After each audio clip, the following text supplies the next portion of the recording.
नमस्कार दोस्तों, study IQ में आप सभी का बहुत बहुत स्वागत है। इस वीडियो में हम स्टार्ट करने वाले हैं पॉलिटी एंड गवर्नेंस के सेट 8 की डिस्कशन को। ऑलराइट, जो पुराने सेट्स हैं अगर आप उनको एक्सेस करना चाहते हैं तो नीचे डिस्क्रिप्शन में आपको एक प्लेलिस्ट का लिंक मिल सकता है, वहाँ पर से आप उसको एक्सेस कर सकते हैं।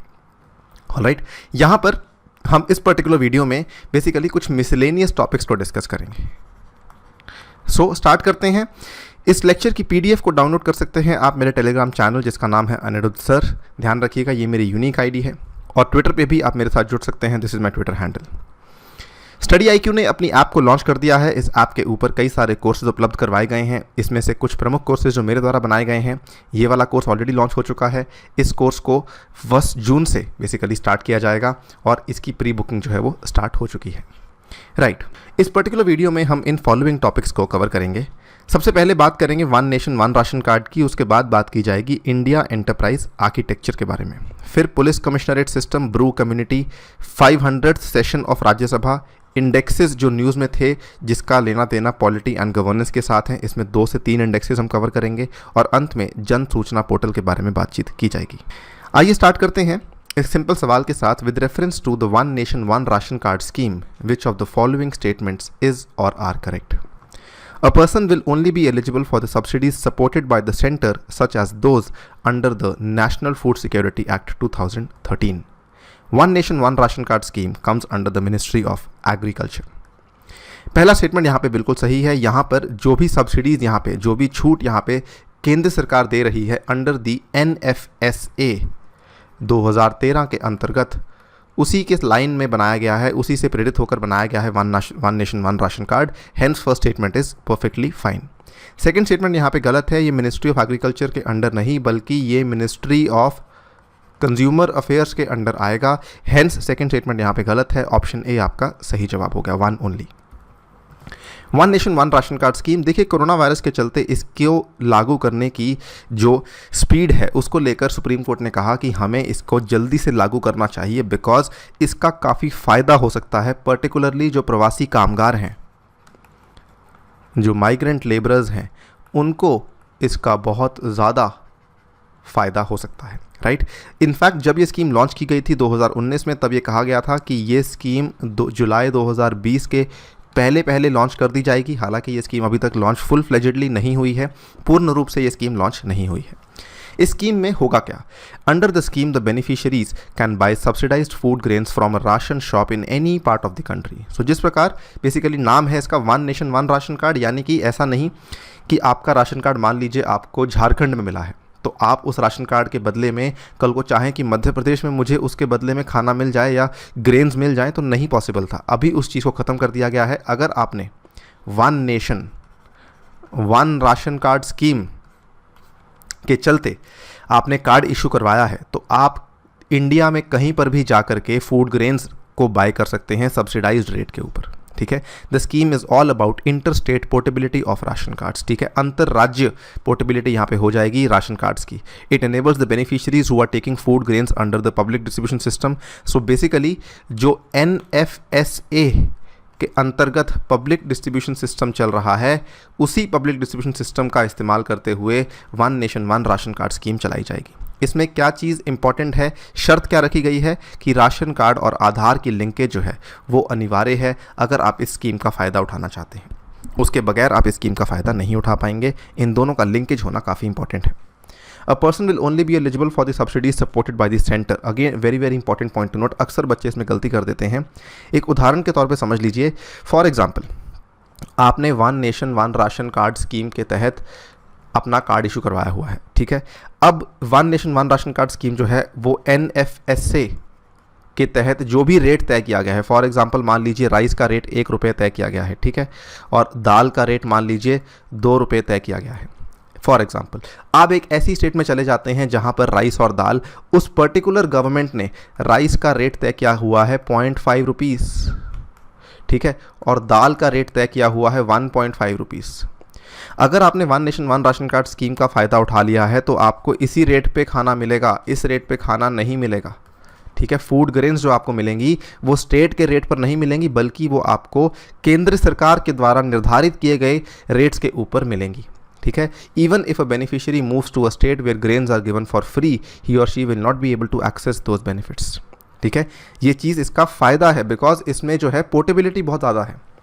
इसमें आप ये मत सोचिए कि उसको फ़ायदा हो सकता था, उसको पैसा देना पड़ रहा है जो चीज़ फ्री में थी, जी नहीं, इसका फ़ायदा है स्पेसिफिकली अगर हम देखें माइग्रेंट लेबरर्स को, बिकॉज वो लोग अक्सर क्या करते हैं, अपने शहर से जाकर दूसरे शहर में काम करते हैं, राइट। यहाँ पर वो लोग जब काम करते हैं तो उनको बहुत नुकसान होता है, उनको दोबारा से कार्ड्स बनवाने पड़ते हैं, बहुत दिक्कत होती है, उस चीज़ को ख़त्म करने के लिए रखा गया है। At the same time migrant अगर दूसरे शहर में जाके काम करता है तो वो केवल 50% ऑफ द फैमिली कोटा को ही इस्तेमाल कर सकेगा, सो दैट वो सारा का सारा यूज़ ना कर ले, पीछे जो उसकी फैमिली है वो भी उसको यूज़ कर पाए। At the same time old ration cards भी चलते रहेंगे, वो बंद नहीं होंगे। जिसने इस स्कीम का लाभ लेना है वो इस स्कीम का लाभ ले सकता है, जिसने नहीं लेना है वो अपने पुराने राशन कार्ड्स का इस्तेमाल तो कर ही सकता है, इसमें कोई मनाही नहीं है। ठीक है, इसका इंपॉर्टेंस ऑब्वियसली जैसा कि मैंने बताया आपको माइग्रेंट लेबरर्स के लिए बहुत फ़ायदा होगा। 37% हमारी जनसंख्या का हिस्सा है वो माइग्रेंट लेबरर्स, 45 करोड़ से भी ज़्यादा लोग माइग्रेंट लेबरर्स हैं। ठीक है, सो यहाँ पर historically India has had food security benefit schemes which have domicile based access. अभी तक डोमिसाइल के आधार पर एक्सेस यहाँ पे दिया जाता था। डोमिसाइल यानी कि किस राज्य के रहने वाले हैं आप, उसी के बेसिस पे आपको दिया जाएगा। लेकिन जो ये स्कीम है ये ऐसा कुछ नहीं रख रही। एट द सेम टाइम इसमें जो करप्शन है वो भी कम हो सकती है by weeding on bogus ration cards, stopping duplication of ration card for a family in different states. It will also help in insuring food security. खाद्य सुरक्षा में भी काफ़ी ज़्यादा मदद होगी भारत को। ठीक है, हाँ एक चीज़ और समझ लीजिए, इसका और राशन कार्ड का कोई बेसिकली अलग चीज़ें होती हैं। राशन कार्ड अलग चीज़ है, one nation one ration card अलग चीज़ है। राशन कार्ड जो स्टेटमेंट, ये डॉक्यूमेंट है, ये इशू किया जाता है स्टेट गवर्नमेंट के द्वारा। जो one nation one ration card का डॉक्यूमेंट है ये कौन इशू करेगा, ये इशू किया जाएगा सेंट्रल गवर्नमेंट के द्वारा, केंद्रीय सरकार के द्वारा। जो स्टेट गवर्नमेंट इशू करती है ये पीडीएस के अंतर्गत इशू करती है for the purchase of essential commodities from the fair price shops. ठीक है, इसके अलावा state governments issued distinctive ration cards to above poverty line, below poverty line and Antyodaya families. तो यहाँ पर ऑब्वियसली स्टेट गवर्नमेंट्स क्या करती थी, बेनिफिशियरीज को सेपरेट करने के लिए कि जो एपीएल में हैं, जो बीपीएल में हैं और जो अंत्योदय फैमिलीज हैं, उनके लिए अलग अलग तरह के कार्ड्स इशू किए जाते थे। ठीक है, तो ये सब चीज़ें अलग हैं, one nation one ration card इससे अलग है, please don't confuse this. Next बात कर लेते हैं, एक छोटी सी न्यूज़ है इंडिया के बारे में। ये वैसे तो इंडिया प्रोनाउंस हो रहा है, ये असल में है क्या चीज़। ये बेसिकली शिलोंग डिक्लेरेशन हुई थी on e governance, adopted on 22nd national conference on e governance, talked about India enterprise architecture. ठीक है, तो ये इंडिया जो है ये असल में इंडिया एंटरप्राइज आर्किटेक्चर है। काफ़ी इंटरेस्टिंग चीज़ है ये। शिलोंग डिक्लेरेशन जो हुई थी यहाँ पर, ये 25 दिसंबर 2019 को हुई थी। क्लियर, यहाँ पर 25 दिसंबर 2019 को भारत में गुड गवर्नेंस डे बनाया जाता है क्योंकि इस दिन अटल बिहारी वाजपेयी जी की बर्थ एनिवर्सरी होती है, राइट। तो उन्हीं को ऑनर करने के लिए गुड गवर्नेंस डे स्टार्ट किया गया था। 2014 में ये बनाना स्टार्ट किया गया था। शिलोंग डिक्लेरेशन में इंडिया को अडॉप्ट किया गया। इंडिया क्या चीज़ है, बेसिकली अगर हमको आसान शब्दों में समझना है, अभी क्या होता है, सरकारी सेवाएं जो हैं उनको एक्सेस करने के लिए आपको कई सारी वेबसाइट्स पर जाना पड़ता है।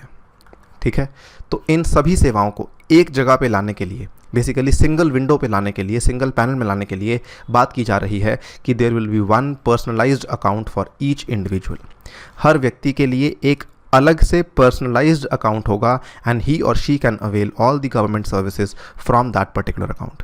जितनी भी सरकारी सेवाएं होंगी आपको सभी की सभी उस एक पर्टिकुलर अकाउंट से मिल जाएंगी। कहने का मतलब ये एक बहुत ही सिंपल चीज़ नहीं है, ये एक ऐसी चीज़ है जो आपको एक इंटीग्रेटेड आर्किटेक्चर प्रोवाइड कर रही है। ठीक है, कंप्लीट इंटीग्रेटेड आर्किटेक्चर प्रोवाइड कर रही है सो दैट आप सभी सेवाओं को एक जगह से ले सकें। स्पेशली ये उन लोगों के लिए फ़ायदेमंद है जो कि टेक्नोलॉजी से उतने ज़्यादा अवेयर नहीं हैं, उनको इसमें काफ़ी ज़्यादा लाभ होगा। This shall eliminate the need to visit separate sites and have separate logins on them to access government services। अक्सर लोगों को ये भी याद नहीं रहता कि मेरा लॉगिन आईडी पासवर्ड यहाँ पे क्या था। इस चीज़ को भी यहाँ पे ख़त्म कर दिया जाएगा क्योंकि ये एक हॉलिस्टिक आर्किटेक्चर आपको प्रोवाइड कराया जा रहा है अंडर द इंडिया स्कीम।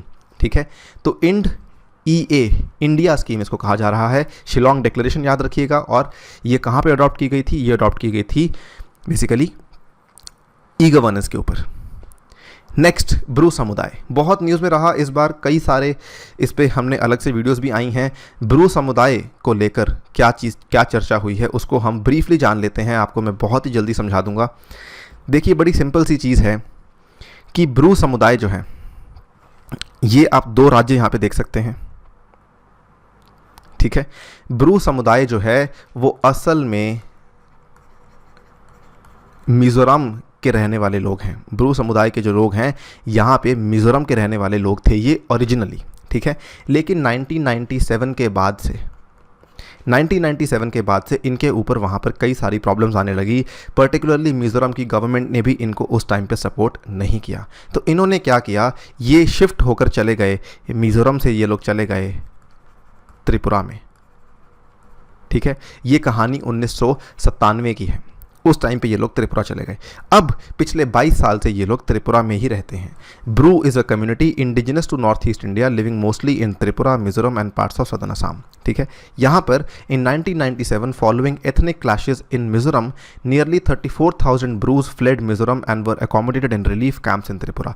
आज की डेट में जो त्रिपुरा में ब्रूज हैं वो लगभग 1.5 लाख तक नंबर हो चुका है, ठीक है। पिछले 22 साल में इनका नंबर्स बढ़ के 1.5 लाख हो चुका है।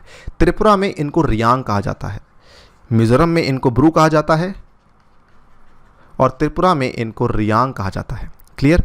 यहाँ पर पिछले 22 साल में लगभग 10 एफर्ट्स लिए जा चुके हैं केंद्रीय सरकार के द्वारा इस कोशिश में कि ब्रू के जो लोग हैं जो त्रिपुरा में आ चुके हैं उनको वापस मिजोरम में ही भेजा जाए, ठीक है। लेकिन ये सभी एफर्ट्स जो हैं वो अभी तक नाकामयाब रहे हैं। 1.5 लाख में से कुल मिला के केवल 4 से 5 हज़ार लोग ऐसे हैं जो कि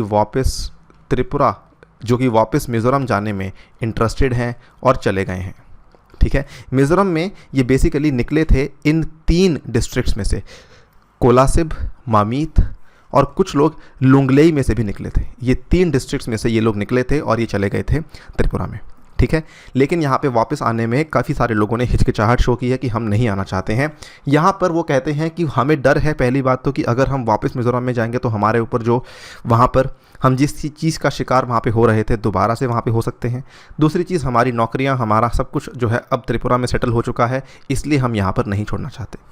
सो इसे कहा क्या जाता है, इसे कहा जाता है रीपैट्रिएशन। इस प्रोसेस को कहा जाता है रीपैट्रिएशन, ठीक है। इसको आप दोबारा से मैं लिख देता हूँ, रीपैट्रिएशन। सबसे पहली बात तो इसको रीपैट्रिएशन कहा जाता है। दूसरी चीज़, ऐसे लोगों को रिफ्यूजीज़ अक्सर कहना गलत होगा। क्यों? ये लोग बेसिकली इंटरनली डिस्प्लेस्ड पर्सन की कैटेगरी में आते हैं, ठीक है, जो अपने ही देश में, देश छोड़कर नहीं गए हैं, देश के अंदर ही डिस्प्लेस हो चुके हैं, इनको आईडीपी का टैग दिया जाता है, ठीक है। According to the new agreement, Bru refugees will settle in Tripura and will be given aid to help with their rehabilitation. तो फाइनली जो अब सेटलमेंट हुई है उसके अनुसार जो ब्रू के रिफ्यूजीज़ हैं वो त्रिपुरा में ही रह रहे हैं। अब तक सरकार ने 8 से 10 बार कोशिश कर ली है इनको वापस भेजने की, लेकिन इन्होंने मना किया है।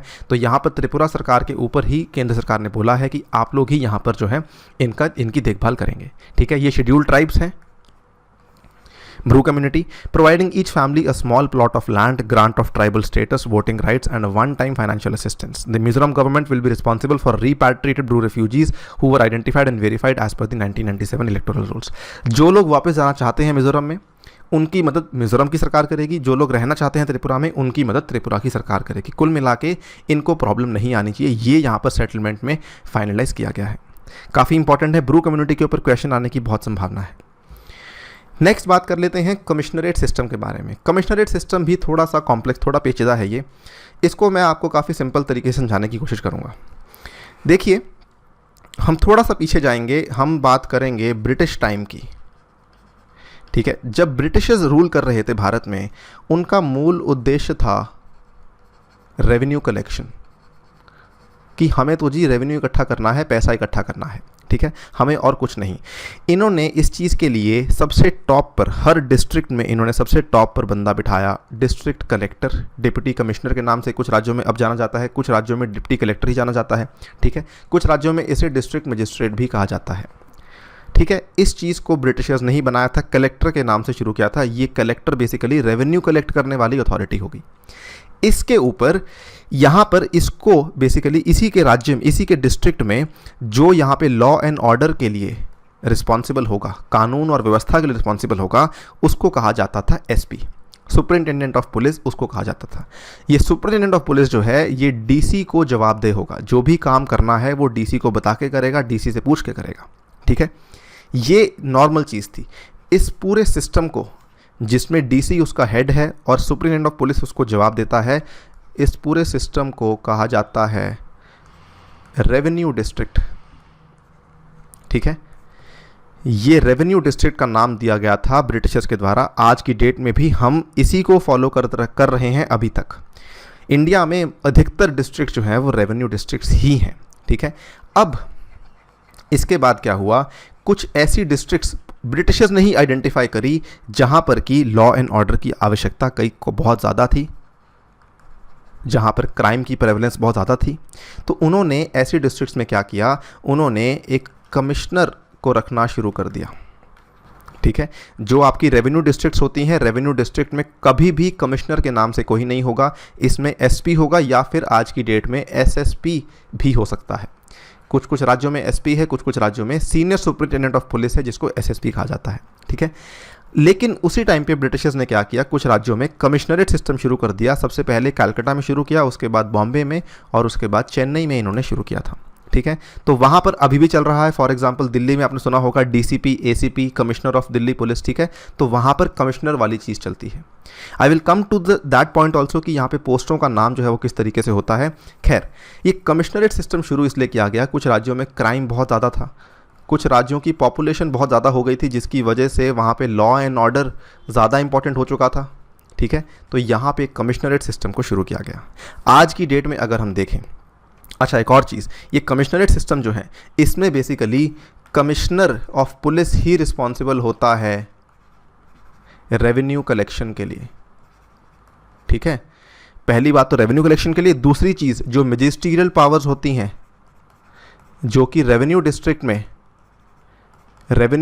में मैजिस्ट्रियल पावर्स डीएम के पास होती हैं, इसीलिए उसका नाम एग्जीक्यूटिव मजिस्ट्रेट भी होता है, डिस्ट्रिक्ट मजिस्ट्रेट भी होता है। लेकिन कमिश्नरेट सिस्टम में सीपी के पास रेवेन्यू कलेक्शन की पावर भी होती है और at the same time magisterial powers भी होती हैं। रेवेन्यू कलेक्शन की कुछ पावर्स होती हैं, ज़्यादातर पावर्स यहाँ पर अभी भी डीसी के पास होती हैं, लेकिन मैजिस्ट्रियल पावर्स जो हैं वो मेजरली डीसी से निकलकर कमिश्नर ऑफ पुलिस ऑफिस के पास आ जाती हैं। ठीक है, ये सिस्टम था बेसिकली कमिश्नरेट सिस्टम का। और आई थिंक आपको समझ आ गया होगा किस तरीके से अलग है ये रेवेन्यू डिस्ट्रिक्ट से। अब दूसरी चीज़, प्रेजेंट में, आज के टाइम में भारत में कमिश्नरेट सिस्टम के कुछ एग्जांपल्स, मैं आपको पंजाब के कुछ एग्जांपल्स बताना चाहता हूँ। अमृतसर में, ठीक है, जालंधर में और उसके बाद लुधियाना में, यहाँ पे एक कमिश्नरेट सिस्टम जो है लागू किया जा चुका है।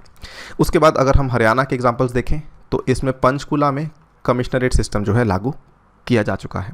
अब सरकार ने यह फैसला लिया है कि लखनऊ में और नोएडा में भी कमिश्नरेट सिस्टम को लागू किया जाएगा। अब आप एक और चीज़ समझ लीजिए, वो होती हैं पोस्टें किस तरीके से होती हैं। जो तो आपका होता है रेवेन्यू डिस्ट्रिक्ट, ठीक है, और दूसरा होता है कमिश्नरेट सिस्टम। रेवेन्यू डिस्ट्रिक्ट और कमिश्नरेट सिस्टम में फ़र्क होता है। रेवेन्यू डिस्ट्रिक्ट में जो सबसे पहला गेस्टेड ऑफिसर होता है उसे डीएसपी कहा जाता है, कमिश्नरेट सिस्टम में उसे एसीपी कहा जाता है। बॉम्बे में भी कमिश्नरेट सिस्टम लागू है। तो DSP is equal to ACP, assistant commissioner of police. DSP के ऊपर होता है एसपी, यहाँ पर होता है ADCP, additional deputy commissioner of police. यहाँ पर होता है एसएसपी और यहाँ पर होता है DCP, deputy commissioner of police. ठीक है, तो इस तरीके से एसएसपी के लिए डीसीपी, एसपी के लिए एडीसीपी, डीएसपी के लिए एसीपी। ठीक है, और डीसीपी के ऊपर होता है कमिश्नर ऑफ पुलिस। ठीक है, ये रैंकिंग चलती है कमिश्नरेट सिस्टम में और रेवेन्यू डिस्ट्रिक्ट में चलती है ये वाली रैंकिंग। इस चीज़ को आई थिंक अब आपको क्लियर हो जाना चाहिए। ये बेसिकली लखनऊ और नोएडा में आने वाला है। In the commissionerate system the CP is the head of a unified police command structure, is responsible for the force in the city, is accountable to the state government. The office also has magisterial powers including those related to regulation, control and licensing. ठीक है, background में ये colonial system में शुरू किया गया था, dual system था। उनका मूल उद्देश्य था बेसिकली रेवेन्यू कलेक्शन, तो उन्होंने डीसी बनाया था और साथ में एसपी बनाया था।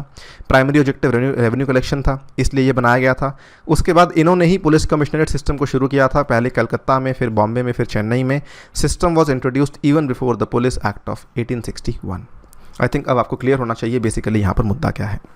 इसके बारे में कुछ और इंपॉर्टेंट फैक्ट्स जो कि पूछे जा सकते हैं एग्जामिनेशन में। सबसे पहली बात तो पुलिस जो है वो स्टेट लिस्ट में आती है 7th शेड्यूल के अंदर, ठीक है। सो पुलिस जो है वो एक स्टेट सब्जेक्ट है, very very important to note. लेकिन दिल्ली पुलिस जो है वो केंद्रीय सरकार के अंडर आती है, वो दिल्ली गवर्नमेंट के अंडर नहीं आती, ठीक है। और यहाँ पर Prakash Singh versus Union of India का जो केस है it is related to police reforms. तो ये पुलिस सुधार के लिए यहाँ पे केस काफ़ी इंपॉर्टेंट है सुप्रीम कोर्ट का, जो कि अक्सर कोर्ट किया जाता है, right. Next 250th session of Rajya Sabha, जो 250वां सेशन हुआ, ये क्यों खास था? 250वां सेशन बेसिकली इसलिए खास था बिकॉज ये 250th सेशन था, इसीलिए ये खास था। The Rajya Sabha secretariat has release the first ever analysis of its legislative work Rajya Sabha the journey since 1952 on the occasion of 250th session of Rajya Sabha, ठीक है। तो ये एनालिसिस रिलीज़ की गई थी। यहाँ पर देख सकते हैं राज्यसभा की जो जर्नी है 52 से स्टार्ट हुई, अभी तक 2282 मेंबर इसमें जो है मेंबर्स बन चुके हैं।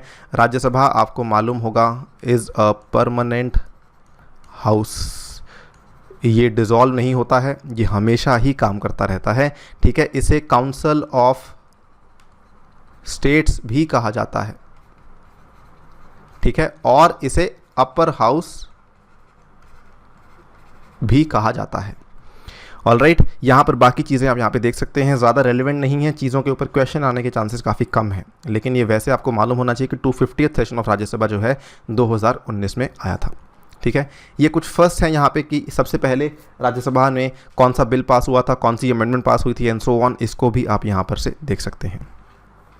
हम बात करते हैं इंडेक्सेस की, ये काफ़ी इंपॉर्टेंट है। सबसे पहले है सबसे important good governance index. Ministry of personnel public grievances and prevention and pension ने गुड गवर्नेंस इंडेक्स को लॉन्च किया on the occasion of good governance day, ठीक है। गुड गवर्नेंस डे अगेन 25 दिसंबर 2019 को ये लॉन्च किया गया था।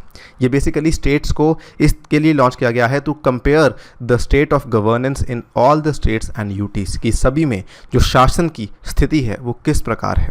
इसमें स्टेट्स और यूटीज़ को 3 भागों में बांटा गया है, big states, north eastern states and hill states and UTs, ठीक है। पहले बड़े राज्य हैं, फिर नॉर्थ ईस्टर्न और हिल स्टेट्स हैं, फिर यूटीज़ हैं। ये 10 सेक्टर्स के आधार पर ये जो रैंकिंग की जाती है, starting from agriculture, light sectors, commerce and industries, human resource development, public health, public infrastructure utilities, economic governance, social welfare development, judicial and public security, environment, citizen centric governance. इसमें जो ranking है, big states category में सबसे top पे तमिलनाडु है, उसके बाद महाराष्ट्र है, फिर कर्नाटका, छत्तीसगढ़ एंड आंध्र प्रदेश, ठीक है। आपको केवल टॉप की याद रखनी है, तमिलनाडु। नॉर्थ ईस्ट और हिल स्टेट्स कैटेगरी में सबसे ऊपर हिमाचल प्रदेश है, और यूटीज़ में सबसे ऊपर जो है वो पुडुचेरी या फिर पौंडीचेरी है, ठीक है। करप्शन परसेप्शन इंडेक्स, ये दूसरा इंडेक्स है। ये कौन लॉन्च करता है? It is release by UNHRC, European commission, transparency international, amnesty international. सही जवाब है transparency international, option number 3। Corruption perception index जो है ट्रांसपेरेंसी इंटरनेशनल के द्वारा रिलीज़ किया जाता है। हर साल इसको रिलीज़ किया जाता है सिंस 1995। 180 कंट्रीज़ को ये रैंकिंग करता है। So uses a scale of 0 to 100. 0 means highly corrupt, 100 is very clean. Bharat का जो स्कोर है वो फिलहाल 41 है, राइट। यहाँ पर more than 2/3 of countries score below 50 on this year CPI with an average score of just 43। 2/3 से भी ज़्यादा कंट्रीज़, 120 से भी ज़्यादा कंट्रीज़ में करप्शन का हाल काफ़ी ख़राब है, ठीक है। 50 से भी कम का स्कोर उन्होंने पाया है। भारत का स्कोर यहाँ पे 41 है, और भारत का रैंक जो है वो गिर चुका है, 80th पे आ चुका है, यानी कि करप्शन भारत में बड़ी है। सबसे टॉप पे डेनमार्क और न्यूजीलैंड है at the top spot, followed by Finland, Singapore, Sweden and Switzerland in the top 10। Somalia जो है वो आखिरी में है, preceded by south Sudan and Syria. तो सबसे लोवेस्ट पे सोमालिया है, सबसे टॉप पे डेनमार्क है, इंडिया का रैंक 41 है। तो मैं पहले भी चीज़ को बोल चुका हूँ कि मेनली यूरोपियन यूनियन की काफ़ी सारी कंट्रीज़, यूरोप की काफ़ी सारी कंट्रीज़ जो हैं वो अक्सर ऐसे केसेस में ऊपर आती हैं, बिकॉज यूरोप में सिविल राइट्स का स्तर बहुत ज़्यादा है, यूरोप की डेमोक्रेसीज बहुत स्ट्रॉन्ग हैं, बहुत मैच्योर हैं। इन सभी कारणों की वजह से वहाँ पर अच्छे रिजल्ट्स आते हैं। ह्यूमन राइट्स का भी वहाँ पर जो है काफ़ी ज़्यादा रिस्पेक्ट की जाती है। अगर हम बात करें ट्रांसपेरेंसी इंटरनेशनल के बारे में, तो ट्रांसपेरेंसी इंटरनेशनल जो है ये एक इंटरनेशनल नॉन गवर्नमेंटल ऑर्गेनाइजेशन है, अंतर्राष्ट्रीय गैर सरकारी संगठन है। बर्लिन में इसके हेडक्वार्टर्स हैं, ठीक है। एंड ये कुछ और इंडेक्सेस भी पब्लिश करती है, global corruption barometer and global corruption report. ये दोनों भी ट्रांसपेरेंसी इंटरनेशनल के द्वारा ही पब्लिश किए जाते हैं। तीसरा और आखिरी इंडेक्स डेमोक्रेसी इंडेक्स है, इसको पब्लिश किया जाता है इकोनॉमिस्ट इंटेलिजेंस यूनिट के द्वारा। Democracy index provides a snapshot of the state of world democracy for 165 independent states. काफ़ी इंपॉर्टेंट है ये बेसिकली क्या करता है, ये इन चीज़ों के आधार पर रैंकिंग करता है, ठीक है, कि सरकार की फंक्शनिंग कैसे है, प्लूरलिज्म कितना है, यानी प्लूरलिज्म कहने का मतलब कि हर सेक्शन ऑफ सोसाइटी को रिप्रेजेंटेशन दिया जा रहा है कि नहीं दिया जा रहा है, पॉलिटिकल पार्टिसिपेशन कितना है, पॉलिटिकल कल्चर क्या है, सिविल लिबर्टीज़ क्या है। इसमें कंट्रीज़ को ये 4 भागों में बांटता है। पहला है पूर्ण लोकतंत्र यानी कि फुल डेमोक्रेसी, उसके बाद है दोषपूर्ण लोकतंत्र यानी कि फ्लॉड डेमोक्रेसी, उसके बाद है हाइब्रिड शासन यानी कि हाइब्रिड रिजीम, और अंत में है सत्तावादी शासन यानी कि अथॉरिटेरियन रिजीम। तो भारत जो है वो फॉल करता है फ्लॉड डेमोक्रेसी के अंडर, यानी कि हमारा लोकतंत्र है तो सही लेकिन वो दोषपूर्ण है, ठीक है। Performance India dropped 10 places, India की जो परफॉर्मेंस है वो गिरी है in the democracies index global ranking to 51st place. India का जो स्कोर है वो 7.23 था 2018 में, लेकिन अब 6.9 पर गिर चुका है। इंडिया ने कैटेगराइज किया है, India has been categorized under flawed democracies, दोषपूर्ण लोकतंत्र।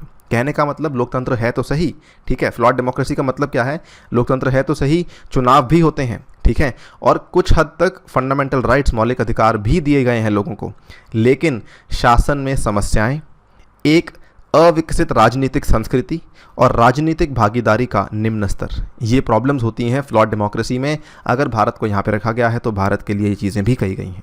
तो ये एक बेसिकली हमारे लिए एक कह सकते हैं एक अलार्म की तरह है, राइट, एक आई ओपनर की तरह है। हमें और भी मेहनत करनी होगी अपनी डेमोक्रेसी को और बेहतर करने के लिए। इसमें जो टॉप पर है वो नॉर्वे है, नॉर्थ कोरिया सबसे नीचे है, ठीक है। अंत में जन सूचना पोर्टल, बेसिकली एक लास्ट न्यूज़ है। जन सूचना पोर्टल को शुरू किया गया राजस्थान के पब्लिक इन्फॉर्मेशन डिपार्टमेंट के द्वारा।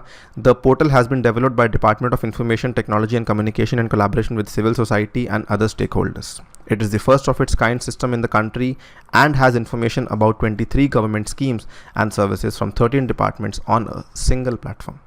तो काफ़ी नया पोर्टल है जन सूचना पोर्टल। सवाल कैसे आएगा, किस स्टेट ने इसको लॉन्च किया है? सही जवाब है राजस्थान, राइट। इसी के साथ इस वीडियो को समाप्त करता हूँ। Thank you for listening to me. As always stay tuned and stay safe.